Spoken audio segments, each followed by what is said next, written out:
दोस्तों, नदियों के देश भारत में एक अनोखी नदी ऐसी भी है जो पानी के साथ सोना बहाकर लाती है।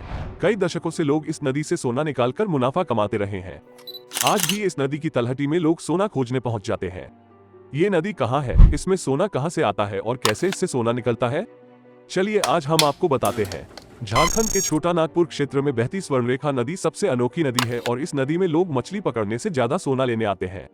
यहाँ रहने वाले लोग इसे नंदा नदी के नाम से भी बुलाते हैं। लोगों के लिए इस नदी का खास महत्व है क्योंकि ये उन्हें केवल पानी मुहैया नहीं कराती बल्कि वहाँ के लोगों के लिए रोजगार का साधन भी बनी हुई है। दरअसल दशकों से इस नदी की रेत से सोना निकाला जा रहा है।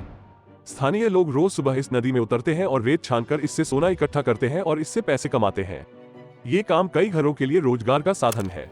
झारखंड, पश्चिम बंगाल और ओडिशा के कुछ इलाकों से बहकर निकलने वाली ये नदी असल में 474 किलोमीटर लंबी है। इसका उद्गम रांची से 16 किलोमीटर दूर है।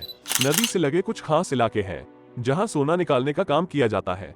इसके अलावा दिलचस्प बात है कि स्वर्णरेखा की एक सहायक नदी भी है जिसमें इसकी तरह ही सोना पाया जाता है। लोग इस नदी को करकरी कहकर बुलाते हैं। करकरी नदी में भी सोना ढूंढने वाले लोगों की कमी नहीं है। छोटे छोटे बच्चे भी इस नदी से सोना इकट्ठा करने का काम करते हैं। हालांकि नदी में सोना बहने का ये मतलब नहीं है कि यहाँ सोना पानी की तरह बहता है। दरअसल नदी में बहकर आने वाले सोने की मात्रा काफी कम होती है। इतनी कम कि एक आदमी महीने में 60 से 80 सोने के कण ही निकाल पाता है। कई बार तो महीने में 30 सोने के कण निकलना भी मुश्किल हो जाता है। यहाँ के लोग एक कण को बेचकर 80 से 100 रुपए तक कमाई कर पाते हैं। इस हिसाब से एक आदमी के महीने की लगभग 5 से 8 हजार रुपए की कमाई होती है। खैर, अब सवाल आता है कि आखिर स्वर्णरेखा नदी में सोना आता कहां से है।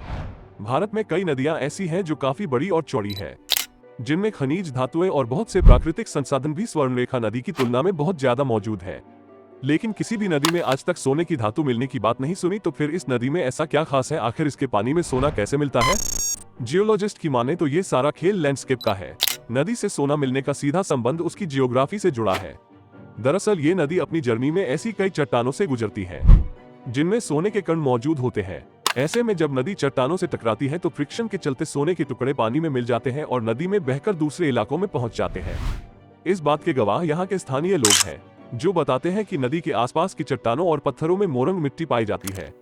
इस मिट्टी को जब पानी में घोलकर छाना जाता है तो उसमें भी सोने की मात्रा मौजूद होती है। इससे साफ है कि चट्टानों में सोने के कण मिले हुए हैं। इसी वजह से सदियों से स्वर्णरेखा नदी में सोना खत्म नहीं हुआ है। खैर, कुछ लोग ये भी मानते हैं कि स्वर्ण नदी में सोने के कण करकरी नदी से आकर मिलते हैं, लेकिन इस बात का कोई वैज्ञानिक प्रमाण नहीं है। तो दोस्तों, स्वर्णरेखा नदी से जुड़ी ये अनोखी जानकारी आपको कैसी लगी, कमेंट्स सेक्शन में जरूर बताएं। साथ ही इस वीडियो को लाइक और शेयर करना ना भूलें।